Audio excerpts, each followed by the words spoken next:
Olá, está começando mais um Bola no Cofre. Seu filho acha que dinheiro nasce em árvore? Ou que é só passar o cartão e tá tudo resolvido? Se você tem esse mesmo problema aí na sua casa, essa é a hora de sentar com o pequeno e explicar para ele um pouco a respeito da educação financeira. Obviamente que, dentro daquilo que ele vai entender, que eles vão ter de possibilidade de assimilar, porque os nossos filhos, eles aprendem pelo exemplo. Então, seja você o exemplo para orientar o seu filho e para fazer com que ele cresça um adulto sábio e que tenha o pilar de educação financeira desde cedo. Vocês sabiam que 21% da população brasileira recebe educação financeira? E o restante dessa população? Como é que fica? E é por isso que nós temos um papel importantíssimo dentro da sociedade, de ensinar e principalmente de orientar qual o caminho que esses pequenos precisam traçar para terem sucesso financeiro e para começar desde cedo a valorizar algo que é tão importante e hoje é tido como escasso, porque poucas pessoas conseguem adquirir a liberdade financeira. Existe um tema muito importante quando a gente fala da educação financeira, principalmente para as crianças. O que eu vou falar para o meu filho de 3 a 6 anos sobre educação financeira? Ele não vai entender, é um tema chato. Se nós adultos não gostamos de ouvir, imagine as crianças nessa fase. Mas existe uma série de possibilidades que vocês podem trazer para o dia a dia para ajudar as crianças a terem atenção. A principal delas nessa fase é utilizar das histórias. Pega a história favorita do seu filho e vá traduzindo essa história de forma que ele consiga entender um pouco da educação financeira. Normalmente, quando a gente está assistindo algum programa de TV, sempre tem aquelas propagandas de brinquedos, que atrai as crianças, ficam até vidradas naquilo. Explica, desde aquele momento que, olha, existe a necessidade de um planejamento para se comprar esse brinquedo. Uma preparação. O papai e a mamãe precisam antes ganhar o dinheiro para poder comprar o presente. Muito também que vocês podem implementar no dia a dia de vocês, nessa forma lúdica, obviamente, é mostrar o valor do dinheiro. Olha, filho, o papai chegou agora. Imagina quanto tempo levou o papai fora de casa para ganhar esse dinheiro. Né? E vai falando, porque parece que não, mas eles entendem. Eu tenho um filho de 8 anos e o meu filho ele sabe o valor do dinheiro desde muito cedo, porque nós sempre tínhamos esses exercícios em casa. O dinheiro também, a cédula sem valor, ela é muito importante nesse processo do aprendizado. Por quê? Você consegue com os dinheirinhos ir condicionando a forma com que a criança lida com o valor financeiro de fato. Na minha casa, eu usava com o Luca muita experiência de mercadinho. No tempo que a gente estava brincando ali, nos finais de semana principalmente, nós descíamos para o playground do condomínio e ali a gente tinha caixa registradora, uma série de produtos e eu brincava com ele exatamente como se fosse um mercado. E ele tinha o entendimento de que se ele não levasse o dinheirinho dele, a cédula sem valor, para brincar, ele não podia sair com nenhum item ali do supermercado. E o meu filho ele foi criando esse entendimento de que eu preciso trabalhar, eu preciso ganhar para depois gastar. Mas antes de gastar, demorou tanto tempo para eu ganhar esse dinheiro, eu vou guardar.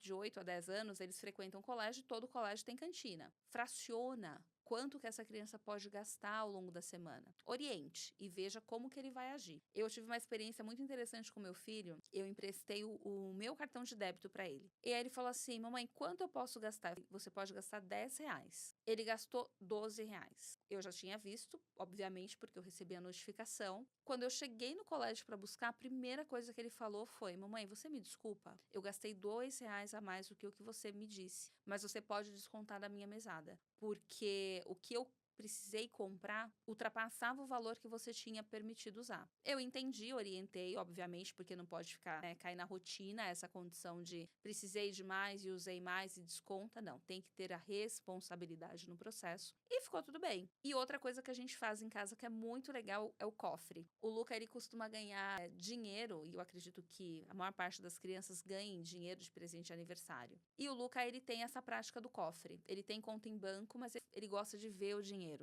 físico. E ele fala, olha, pode pôr no meu cofre, porque em tal período do ano eu vou querer comprar uma bicicleta. E ele vai acumulando o dinheiro dele. Eu vou querer comprar, e ele já sabe o que ele quer comprar, o período que ele precisa acumular o dinheiro, e esse exercício é muito legal, porque hoje o Luca ele tem uma conta comigo e ele me cobra, ele fala: mamãe, quanto tá rendendo a minha carteira? Me mostra como que tá o meu dinheiro. E eu acho uma graça, porque ele aprendeu desde muito cedo e para ele se tornou natural. Apesar de tudo isso, é um esforço, é um exercício, é uma dinâmica e nós temos que ensinar. Nós temos que ensinar principalmente a guardar. Hoje eu sei, vocês sabem exatamente o custo de tempo ausente, o esforço que a gente faz para ganhar o que a gente ganha. Eles vão estar numa condição muito diferente da nossa na nossa idade, com certeza. Mas se você trouxer para o seu filho esse entendimento desde agora, ele vai crescer muito consciente e certamente não vai cair nos erros, não vai cair em todos aqueles vieses que a gente falou já ao longo da temporada do Bola no Cofre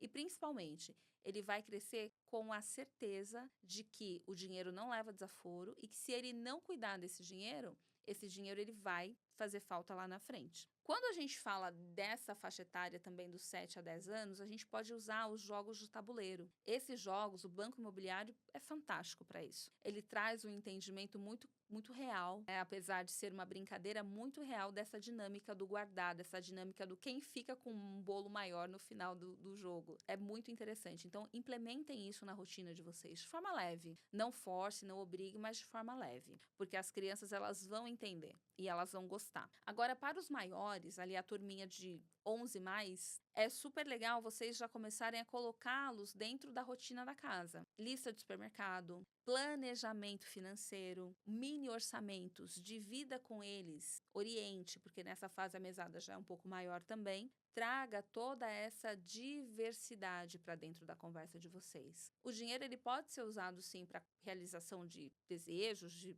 comprar alguma coisa, alguma aquisição, para diversão, para investimento, mas fracione tudo isso, porque este adolescente, ele vai entender o seguinte: quando eu era muito pequenininho, era toda aquela parte lúdica. Quando eu já era um pouquinho maior, eu já tinha dinheiro, já tinha responsabilidade, mas ainda era na base da brincadeira. Agora o jogo mudou. Agora eu já sou quase um adolescente, já estou caminhando ali para uma vida mais adulta, né? É importante que eu tenha o entendimento de que é necessário, é crucial guardar parte desse dinheiro que eu estou recebendo. Coloque metas de curto, médio e longo prazo. O ano tem 12 meses. No início do ano, já faça essas metas com eles. Olha, quanto que você quer ter no primeiro trimestre do ano? Quanto que você acredita que pode ter para as férias de julho? Quanto que você acredita que pode acumular para se dar um presente, para comprar um presente para alguém? Vai colocando questões à mesa para que eles entendam que eles também fazem parte daquela engrenagem.